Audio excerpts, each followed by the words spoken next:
జై శ్రీమన్నారాయణ. 24వ పాశురం. அன்று இவ்வுலகமழந்தாய் அடிபோத்தி சென்றெங்குத்தென்னிலங்கை செத்தாய் திரள் போத்தி பொன்றச் செகடமுதைத்தாய் புகழ் போத்தி கன்று குனிலா வெறிந்தாய் கழல் போத்தி குன்ற குடையாய் வெடுத்தாய் குணம் போத்தி வென்று பகை கெடுக்கும் நின் கையில் வேல் போத்தி என்றென்று உன் சேவகமே ஏத்திப் பறை கொள்வான் இன்றியாம் வந்தோம் இறங்கேலோ రెంబావాయ్. వేద విభూషణ శ్రీమాన్ డాక్టర్ కందాడై రామానుజాచార్యుల వారి తిరుప్పావై 24వ పాసుర వ్యాఖ్యానం. ఆనాడు బలిచక్రవర్తి తనది కాని రాజ్యమును తాను ఆక్రమించి దేవతలను బంధించగా ఈ త్రైలోక్య రాజ్యమును బలి నుండి దానముగా గ్రహించి పాదములతో కొలిచిన మీ దివ్య పాదార విందములకు మంగళము. రావణాసురుడు సీతను అపహరించగా రావణుని నివాసమగు లంకకేగి సుందర భవనములు కోటల గలది దక్షిణ దిశ యందుయున్న లంకా నగరమును ధ్వంసము చేసి అతటి రాక్షసులను సంహరించిన మీ బాహుబలమునకు మంగళము. శ్రీ బాలగోపాలుని రక్షణకై ఉంచిన బండిలో ఆవేశించిన రాక్షసుని వధించుటకు ఆ బండికి తాకున్నట్లుగా కాలు చాచి నేలకొల్చిన మీ అసమాన కీర్తికి మంగళము.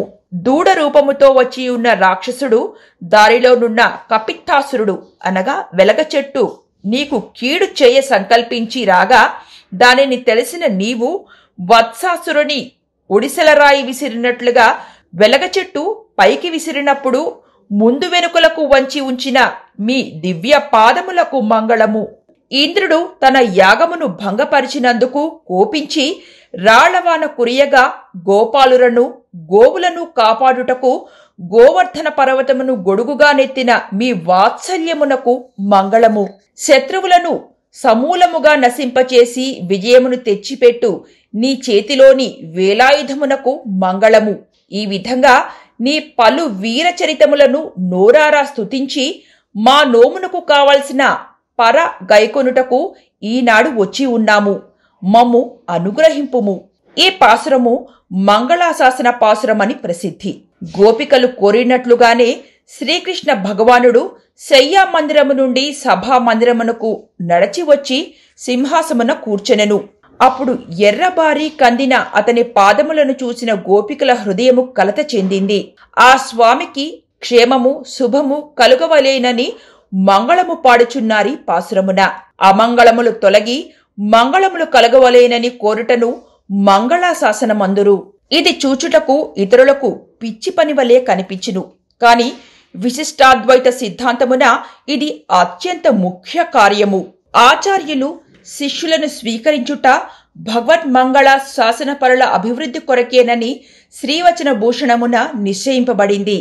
ఈ మంగళ శాసన కైంకర్యము భక్తులకు ప్రపన్నులకు తప్ప ఇతరులకు తెలియరాని పరమరహస్యము. చేతనునకు 2 దశలుండును, జ్ఞానదశ ప్రేమదశ అని. జ్ఞానదశలో అతని రక్షణను కోరెదము, ప్రేమదశలో అతనికి మనమే రక్షకులమని భావింతుము. ఈ ప్రేమదశలో చేయినదే మంగళాశాసనము. ఉపదేశ రత్నమాలలో వరవరమునులు మంగళాశాసనత్తిన్ మత్తుళ్ళ ఆళ్వార్కల్ అను పాసరము శ్రీహప్పతికి మంగళాశాసనము చేసినందున ఇతర ఆళ్వార్లు కంటే శ్రీ విష్ణుచిత్తులకు పెరియాళ్వారుగా పేరొచ్చెను అని సాధించిరి. ఈ నియమానుసారముగానే లక్ష్మణుని ఇళై పెరుమాళ్ అని, గుహుని గుహ పెరుమాళ్ అని వ్యవహరించుచున్నారు. శ్రీమద్ రామాయణ బాలకాండలో దశరథుడు, జనకుడు, విశ్వామిత్రుడు, అయోధ్యవాసులు కౌసల్యాదేవి, అయోధ్యకాండలో సీతాపిరాట్టి, అరణ్యకాండలో ఋషులు జటాయువు, కిష్కింధకాండలో ఆంజనేయులు, శ్రీవిష్ణు పురాణమున నందగోపుడు, వసుదేవుడు, దేవకి, శ్రీమద్ మహాభారతమున విదురుడు, ధర్మరాజు, భీష్ముడు. ఈ విధంగా ఇతరత్రా ధనుర్ధాసు మొదలగువారు మంగళాశాసనమును గావించి ఉన్నారు. ఇక్కడ బలి అనగా అహంకారము. అహంకార మమకారములు ప్రకృతికి కవల పిల్లలు. తల్లి పొత్తగు ప్రపంచమును ఆక్రమించి తమదేయని గర్వించుచుందురు. వాస్తవముగా ఇదంతయు పరమాత్మది. ఇట్టి అహంకారమును తొలగించున్నది శ్రీపాదరేణువే. ఇదియే మొదటి పాదమునకు అంతరార్థము. అనగా శ్రీపాద సుధను గోలిన భక్తులకు అహంకార మమకారాలు ఉండవు. కేవలం అహంకారమును తొలగించినా చాలదు. అహంకారమునకు పుట్టిల్లు అగు ప్రకృతి కూడా తొలగిపోవాలి. అది 2వ పాదములో చెప్పబడుతున్నది. ఇచట లంక అనగా శరీరము. ఆ శరీరంలోని మనస్సే రావణుడు. ఆ రావణుని 10 తలలే 10 ఇంద్రియములు. పరమాత్మ మన శరీరమునందు అంతర్యామి అయి అహంకారము పుట్టు మనసును విషయ భోగములకు పనికి రాకుండగా పాడు చేసి ఆ మనసును పాలించు రాజసమను రావణుని చంపి సాత్వికమను విభీషణుని నిలిపి తనను కొల్చునట్లు చేయుటే లంకా వృత్తాంతము. దేహాత్మ వివేకము లేనప్పుడే అహంకారం ఉదయించును. అవిద్యా సంబంధము వలనే మనకు అవివేకము కలుగును, అనగా వివేకము తొలగును. అవిద్యా సంబంధముచే కర్మ కలుగును. ఆ కర్మను నశింపచేయుటయే శకటాసుర వృత్తాంతము. బండి మనసు ఒక చోట నుండి మరొక చోటికి చేర్చును. ఆత్మను ఒక శరీరం నుండి వేరొక శరీరానికి చేర్చున్నది కర్మే కదా. దీని 2 చక్రములు ఉత్తర పూర్వాఘములు. శంకటయతి అనగా సుఖమును నశింపచేయునది అని అర్థం. ఈ కర్మ భగవత్ పాదస్పర్శతోనే తొలగును. అహంకారము కర్మ నశించినను రుచి వాసనలు నశించవు. లోపల రుచి వాసన రూపంగా నుండి సమయమునకు బయటపడును. ఇచట రుచి వత్సాసురుడు. దూడ ప్రతిదాన్ని రుచి చూచుచుండును. వాసన కపిత్తాసురుడు. కపిత్తము అనగా వెలగపండు. వెలగపండు వాసన సుప్రసిద్ధమే కదా.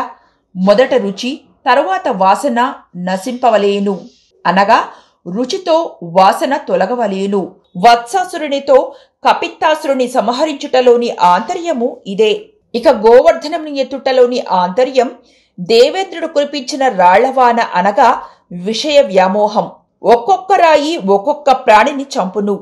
ఒక్కొక్క విషయము ఒక్కొక్కని నశింపచేయును.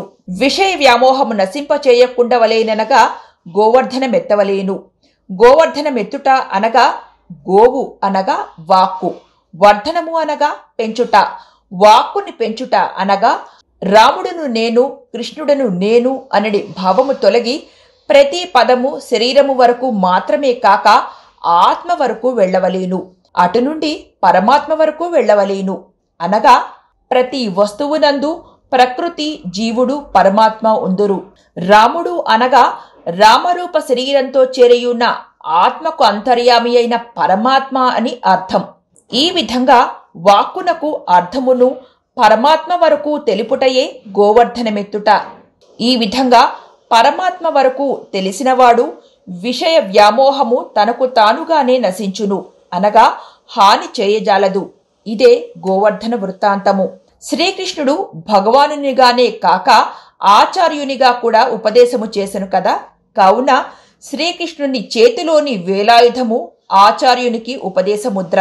ఈ ఉపదేశము సర్వము పరమాత్మాత్మకముగా బోధించును. కాన శత్రుత్వ భావన ఎటులుండును? శత్రుత్వ భావన తొలగుటయే శత్రునాశము అని అర్థము. ఈ పాసురమున పోత్తి అని 6 మార్లు చెప్పిరి. భోజనమున షడ్రుచులు ఆనందమునిచ్చినట్లు ఇచట 6 మార్లు స్తుతించిన ఆనందము కలుగును. 6 రుచులున్నట్లే మనకు అరిషట్వర్గమున్నది. ఒక్కొక్కటి తొలగొట్టకు ఒక్కొక్క పోతి అని తెలియవలెను. శత్రు నిర్మూలనమే అంతరార్థమని తెలుపటకే చివరికి శత్రువుల విషయమును ఉదహరించారని తెలుసుకోవాలి. జై శ్రీమన్నారాయణ.